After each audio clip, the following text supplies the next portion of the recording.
Lo que ves en las noticias cada noche es casi siempre una mentira, no deliberada, sino incompleta. Flechas rojas y azules deslizándose por un mapa digital, una voz de presentador diciendo que Rusia tomó tal aldea, que Ucrania se retiró de tal ciudad, limpio, distante, sin sangre. Pero esas puntas de flecha no son píxeles, están clavadas en barro helado, hormigón destruido y los cuerpos de personas reales. Y aquí hay algo que la ciencia militar ha entendido durante siglos y que los noticieros de cable nunca entenderán. Retroceder en un mapa no es lo mismo que perder. Capturar una ruina no es lo mismo que ganar. A veces el terreno que conquistas se convierte en la tumba de cada hombre que enviaste a tomarlo. Hoy vamos a examinar algo que la cobertura superficial se niega a tocar. Cómo una fuerza que todavía se llama a sí misma el segundo ejército más grande del mundo se ha convertido silenciosamente en una máquina que se devora a sí misma. Rusia parece estar avanzando en Ucrania. Eso es cierto. Lo que no se discute es lo que ese avance realmente está costando, en sangre, en rublos, en la integridad estructural de todo un Estado. Hoy vamos a repasarlo todo, la anatomía táctica de las zonas de destrucción con drones de Ucrania en el eje Pokrovsk, los casos documentados de oficiales rusos ejecutando a sus propios soldados y arrojándolos a fosas subterráneas, los 180.000 convictos de prisión reciclados como carne de cañón en primera línea, la movilización encubierta continua sobre la que el ISOV y el GUR llevan meses advirtiendo, y los trabajadores de fábricas de Sri Lanka que ahora mantienen la industria rusa funcionando, porque ya no quedan hombres rusos para hacer el trabajo. Cada afirmación que vas a escuchar tiene fuente, documentos abiertos, informes verificados. Empecemos. El eje Pokrovsk, lo que realmente está pasando. Si sigues los medios occidentales, has visto los titulares. Ucrania se derrumba en el frente de Pokrovsk. Rusia logra avances críticos. Incluso medios creíbles como la BBC y NB en inglés han confirmado el movimiento ruso en este sector. Eso es real, pero lo que esos artículos casi nunca explican es la lógica operacional detrás de lo que está haciendo Ucrania. La estrategia que Ucrania está ejecutando en Pokrovsk y sus alrededores no es pánico, es deliberada, tiene un nombre, defensa elástica, o en el lenguaje crudo de la doctrina militar, intercambiar territorio por sangre. En lugar de bloquear unidades de élite en posiciones estáticas y desgastarlas bajo el fuego de artillería rusa, las fuerzas ucranianas hacen algo mucho más calculado. Se retiran, intencionalmente, hacia corredores de destrucción cuidadosamente diseñados de antemano. Zonas de aniquilación, terreno que parece abandonado, pero que ha sido preparado, cartografiado y precargado en sistemas de control de fuego con coordenadas exactas antes de que una sola bota ucraniana abandonara el terreno. Así funciona realmente una de estas zonas de destrucción. Comienza con vigilancia, drones ISR ucranianos, plataformas como el Shark o el LEA, vuelan a gran altitud mucho antes de que las columnas rusas comiencen a moverse. En los sistemas más nuevos, las imágenes no son vistas solo por un operador humano, son procesadas por inteligencia artificial que identifica y prioriza objetivos en tiempo real. Vehículos de mando, unidades de defensa aérea. Los activos de mayor valor son marcados digitalmente antes de que comience el enfrentamiento. Luego viene el cebo. Las unidades de vanguardia ucranianas ofrecen suficiente resistencia para parecer real, fuego ligero desde las líneas de árboles, una retirada lenta, y luego retroceden. No porque hayan sido derrotadas, porque ese es el plan. Los soldados rusos, interpretando esto como un colapso, avanzan hacia lo que parece terreno abierto y despejado. Lo que en realidad están entrando es un campo sembrado con minas antitanque TM-62 en todos los ángulos posibles, dentro de aldeas que parecen vacías, pero no lo están. Entonces las mandíbulas se cierran. Cuando la columna rusa alcanza el centro de la zona, los drones nodriza, grandes plataformas que operan desde detrás de la línea de frente, extienden el rango de comunicaciones y liberan enjambres de drones kamikaze FPV simultáneamente. Antes de que lleguen esos drones, municiones de racimo de 150 kilómetros obligan a la infantería rusa a abandonar sus vehículos blindados. Ahora están expuestos.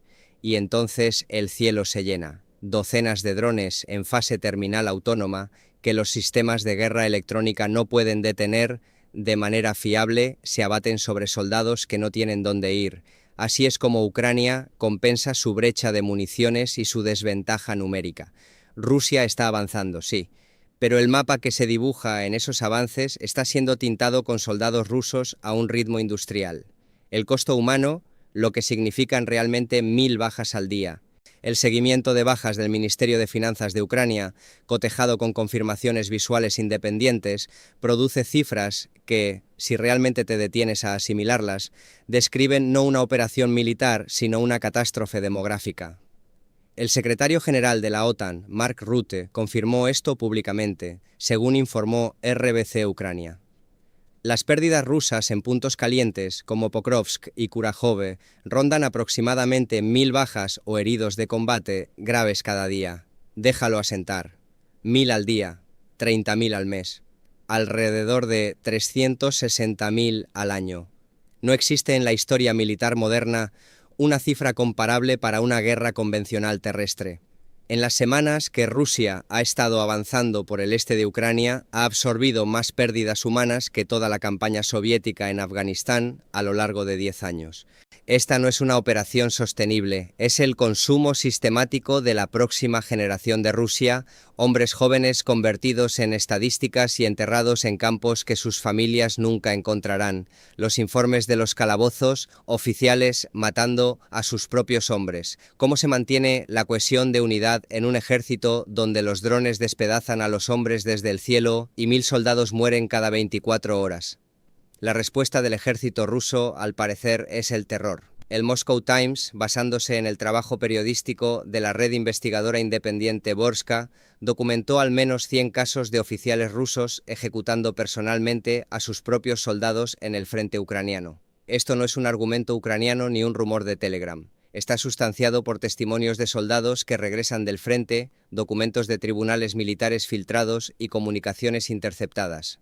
¿Por qué ocurre esto? Porque la táctica que se ordena, asaltos de carne, enviar infantería a pie a posiciones defensivas ucranianas sin cobertura blindada, es efectivamente una sentencia de muerte. Los soldados lo saben, así que se congelan, se niegan, intentan retroceder simplemente para sobrevivir. Ahí es cuando aparecen las tropas de barrera, y detrás de las tropas de barrera, según el informe de Borska, están los pozos, agujeros reales cavados en el suelo detrás de la línea del frente. Los soldados que desobedecen órdenes no solo son fusilados, algunos son desnudados y atados a árboles, algunos son retenidos sin comida ni agua durante días. Los oficiales ejecutan a los hombres que no avanzan, públicamente, para dar ejemplo ante la unidad. Lo que esto crea es un soldado atrapado entre dos fuerzas que matan, drones ucranianos por delante y su propia cadena de mando por detrás. Un hombre en esa posición no lucha por nada, busca una manera de sobrevivir, deserta cuando puede, abandona su arma y en algunos casos documentados, lo que el ejército llama fragging, mata al oficial que lo puso ahí. Un ejército mantenido unido solo por el miedo no es un ejército, es un recipiente a presión. Y los recipientes a presión fallan. Los 180.000 convictos. Entonces, ¿de dónde vienen todos los cuerpos para mantener esta máquina en funcionamiento?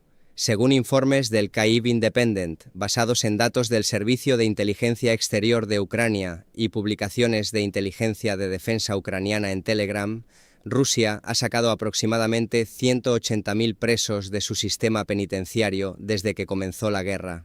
Para dar contexto a ese número, es mayor que los ejércitos permanentes de la mayoría de las naciones europeas. Convictos con largas condenas, miembros del crimen organizado, personas que habían sido apartadas de la sociedad precisamente porque se las consideraba peligrosas. Con la oferta de 6 meses de servicio a cambio de su libertad, fueron procesados con un entrenamiento básico superficial y enviados a la guerra como unidades Storm Z y Storm B.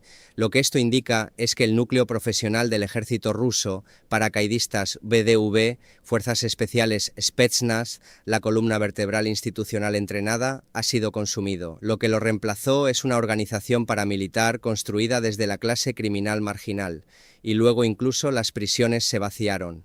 Imprimir dinero para comprar cuerpos. Cuando los convictos se agotaron, el Kremlin recurrió a la única herramienta que todavía controla sin restricciones, la creación de dinero. Las administraciones regionales comenzaron a competir entre sí para ofrecer los mayores bonos a los soldados contratados. Regiones ricas como Moscú, incapaces de cubrir cuotas de áreas rurales más pobres, comenzaron a ofrecer millones de rublos solo por una firma. El andamiaje ideológico original, defender a la patria, desnazificación, ha colapsado completamente como herramienta de reclutamiento. Nadie muere por una causa en 2025. El Kremlin tiene que seguir subiendo el precio. Pero ese dinero no proviene de una economía sana, se está imprimiendo, y el resultado, como era de esperar, es una inflación que se acelera hacia territorio de hiperinflación. La economía de guerra está drenando la economía civil desde dentro. La movilización fantasma. La siguiente fase, ya en implementación según el análisis del ISW y las advertencias del director del GUR, Kirilo Budanov, es lo que los analistas llaman movilización continua o en cadena. ¿Recuerdas septiembre de 2022? Putin anunció la movilización parcial en televisión y cientos de miles de hombres rusos huyeron inmediatamente a Finlandia, Georgia, Kazajistán, a cualquier lugar con un paso fronterizo abierto. Fue un desastre político. Esta vez no hay anuncio. Los hombres están recibiendo citaciones digitales a través del portal de e-gobierno de Rusia, Gosuslugi. En el momento en que esa notificación llega, el sistema actúa automáticamente. Cuentas bancarias congeladas, licencia de conducir suspendida, prohibición de salida aplicada en los controles fronterizos, sin apelación, sin advertencia. Una jaula digital que se cierra más rápido de lo que puedes reaccionar. El Atlantic Council ha escrito extensamente sobre por qué esta es la apuesta más peligrosa del régimen. Hay un acuerdo implícito entre Putin y la sociedad rusa. Mantente fuera de la política, no desafíes al sistema y tu vida personal queda intacta. En el momento en que este reclutamiento digital silencioso empiece a llevar a especialistas en TI, ingenieros e hijos de la clase profesional moscovita a las zonas de aniquilación de Pokrovsk, ese acuerdo se rompe.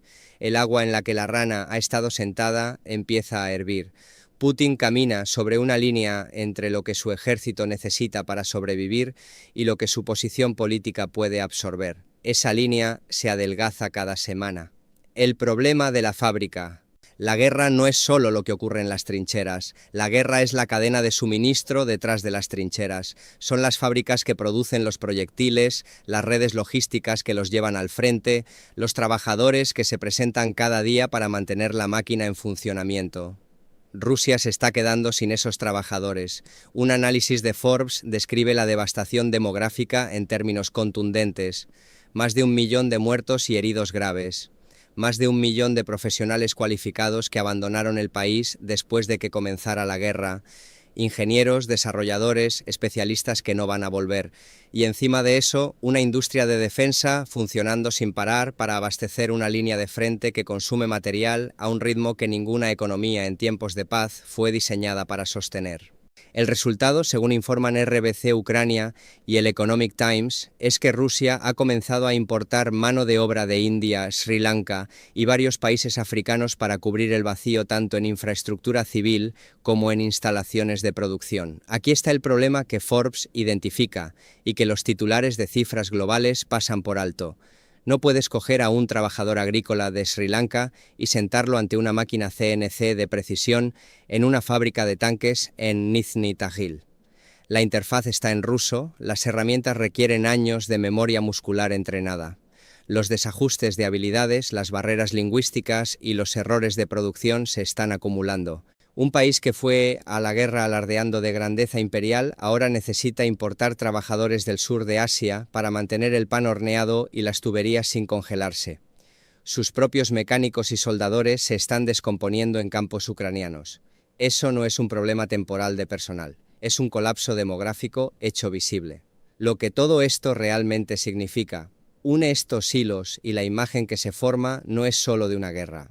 Es de un Estado desmantelándose sistemáticamente a sí mismo Las fuerzas ucranianas en el eje Pokrovsk y en otros lugares no están simplemente manteniendo terreno, están ejecutando una campaña estratégica de desgaste, forzando a Rusia a gastar más de lo que puede regenerar en cada categoría simultáneamente: soldados, dinero, capacidad industrial, estabilidad política. Cada ataque con drones no solo elimina a unos pocos hombres del campo, obliga a un mayor gasto presupuestario, acelera el cronograma de movilización fantasma y vacía más fábricas de los trabajadores que se supone debían mantenerlas en funcionamiento, un ejército que ejecuta a sus propios soldados en fosas subterráneas, un ejército repuesto con delincuentes habituales, una economía corriendo hacia la hiperinflación, fábricas dotadas de mano de obra importada porque la fuerza laboral doméstica ha sido alimentada a una máquina trituradora.